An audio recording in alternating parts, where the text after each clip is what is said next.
Now, the other day, we put up on our chalkboard these trees up here.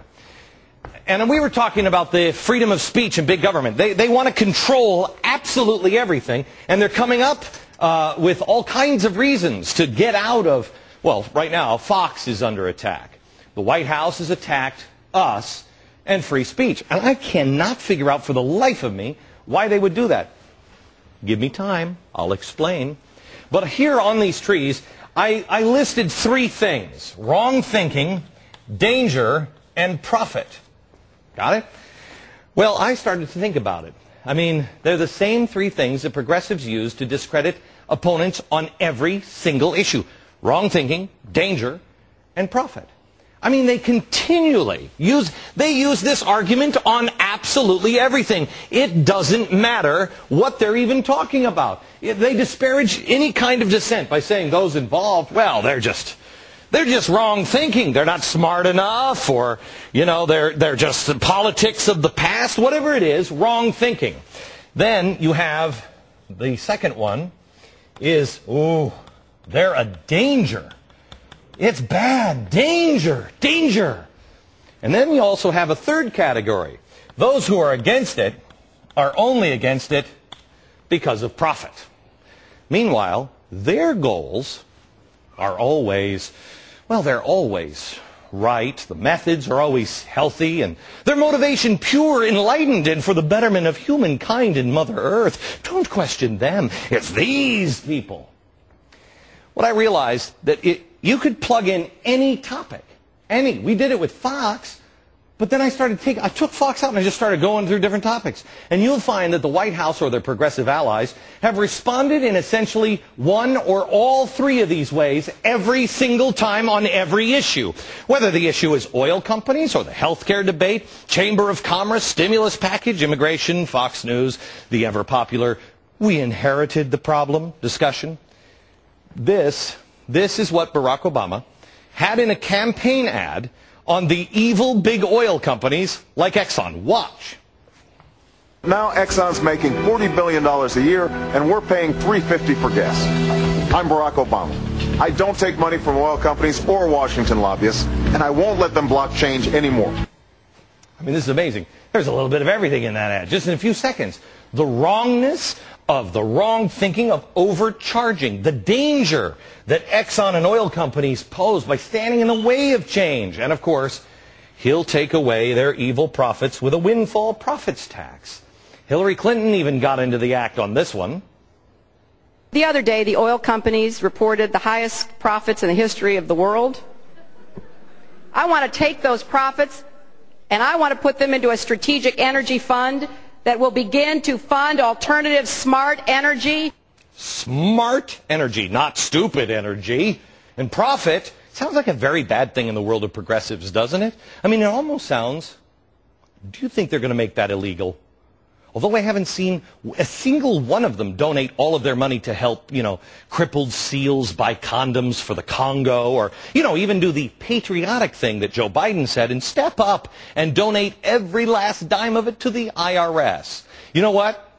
I'll bet you. I mean, unless he's a hypocrite, I'll bet you that's what Obama will do with the $1.4 million he's getting for winning the Nobel Peace Prize. I mean, shouldn't he give it to the government? That's the best way to give. If not, I mean, it would make me think that maybe he doesn't know any better. Maybe he's engaging in wrong thinking.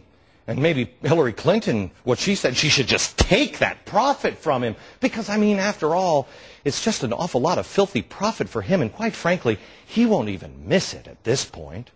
You see, the argument works every single time. But here's the question. Once you figure it out, once you see what they're doing, the question is, will it continue to work? Or will logic now kick in? And you'll get sick of this.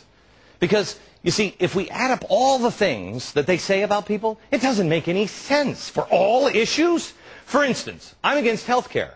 But not health care reform, but this health care, because it's big, bloated government. All of the perks are going to the SEIU and special interests. It destroys the free market system.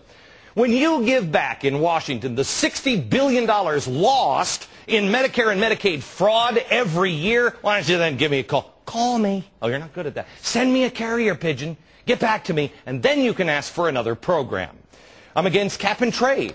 Not because I hate the earth, but because it's been shown in Europe not to work. It's a special interest game. And you know who wanted it more than anybody else in America? Enron. I'm for oil exploration and drilling. Why? Because at no time in the history of the planet has anyone, any society, any country ever lasted as a society by cutting off their own energy supply. How do you expect to grow the economy and provide opportunity for prosperity with your people not having energy? You want new energy? Here's an idea. How about nuclear energy? Oh, no, we can't have that, but we'll build and allow, and we'll make speeches on how everybody has a right to nuclear energy plants, except for us. We'll help other countries build them. I could go on and on explaining my reasonable options and reasonable ideas for opposing the president's agenda. But instead, why don't we just listen to the logic of the left? I oppose health care. Okay, that must be because, if you do too, you just hate the poor. If you oppose their ridiculous climate change bill, you hate the planet. You're a flat earther, a moon landing denier. If you oppose illegal immigration, I'm anti-Hispanic. If I oppose stimulus package, well, then you must just be against the president because he's black. If I oppose a massive deficit increasing exponentially by this administration, I must have loved it the previous 8 years.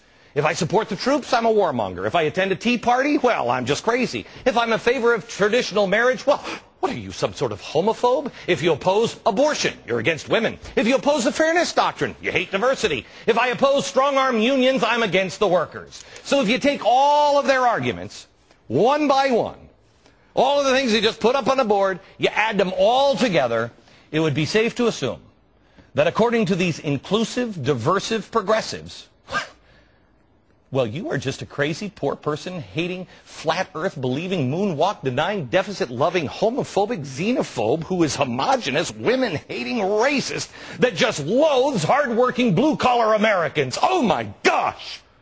Oh, and did I mention you're also a warmongering, jingoistic fatso that hates children's puppies, and you also spit on trees, and you shoot gerbils from time to time just for sports. We should take away your gun.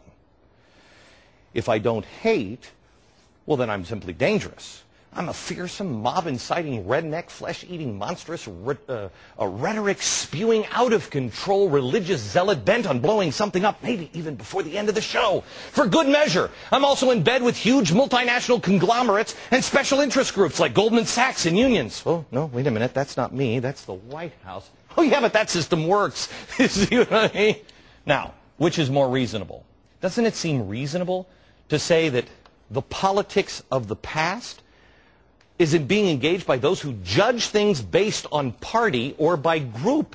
And moving forward, we're starting to see more of, I don't know, individuals who look at each issue differently. And they don't base their opinions on political affiliation, union membership, or right versus left, but instead wrong versus right. You see, they have to shout you down. They have to do it every single time on every argument. They have to say you're a bigot or that your only concern is profit because you're a greedy hateophobe or whatever, because they have no logical argument. So what is their real agenda? Their real agenda is control. Everything that I wrote up on the board just in the last couple of days, every single thing is about control. They want to control everything. But the trick is about to fail. And I think you're beginning to sense that.